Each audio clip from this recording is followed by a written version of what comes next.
2025 and things are real bad everywhere. There are literal wars in many corners of the world, but also a hot and cold trade war, which feels less like economic chess and more like a game of Connect 4 between toddlers. So that's great. You're seeing an increase in Sephora hauls on your feed and at-home blonde toning in your suggested on Amazon. You're not the only one. Beauty speaks, and we must heed its call, because it's warning us. The salon is out, and Recession blonde is in.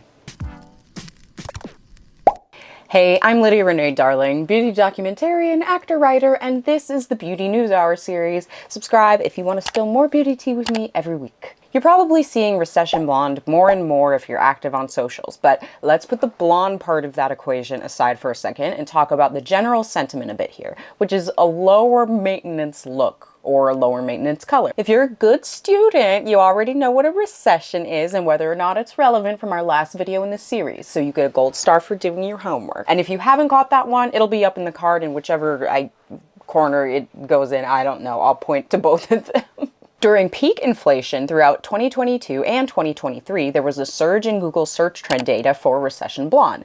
To be fair, part of that is because it's a trendy term used in media, so the coverage will kind of bump that up a bit when it's used in headlines, and then people want to see what that means, so then they'll Google it, blah, blah, blah, blah, blah, you get it. This isn't just about blonde, though. It's about whether or not the everyday person can afford to get their hair colored. And blonde is one of the hardest colors, if not the hardest, to keep looking fresh. No brass, no roots, pristine. That is a task.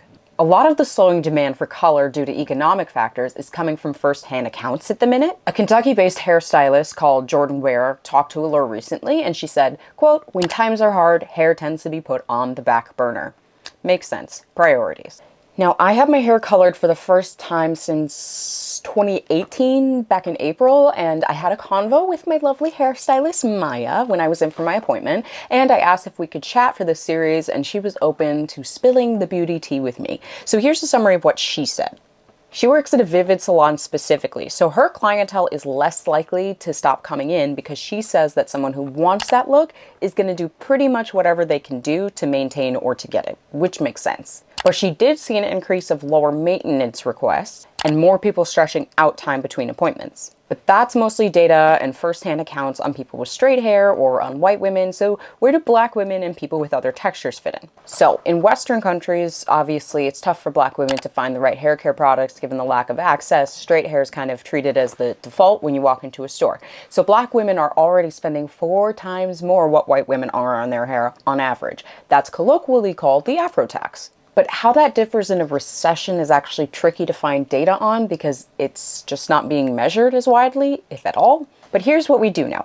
Based on the New York Times and on Essence, black women still spend on salon treatments and braiders during economic downturns. Now, I have a couple of theories for why that is.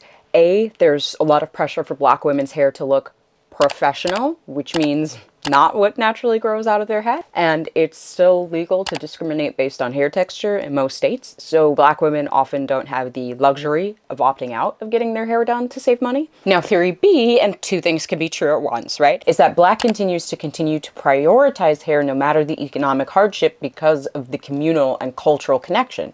I mean, here in the US, just think about it, black people were stolen from their homes, right? There are the rare exceptions like me, my dad's from Ghana, he chose to be here, but people who were taken, those styles were a way to communicate, not just maps in terms of the Underground Railroad, but also to stay connected to cultures they were taken away from, and to also build a new culture, to build so much of what we see in Black America today. And frankly, as someone who has curly hair but not kinky, even I feel pressured to relax or to straighten my hair, even just to get people to stop fucking asking me about it. I'm just trying to sit here and drink my matcha in peace at this cafe. I'm not trying to have a conversation with you. I'm not a petting zoo. Please leave me alone.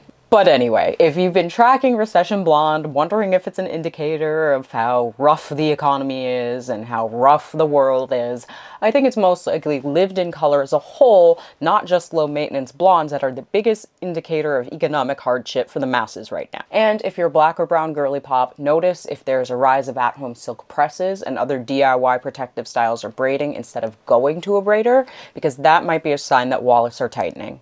Next week, we're going to talk press-on nails in the economy, but until then, I'll catch you later.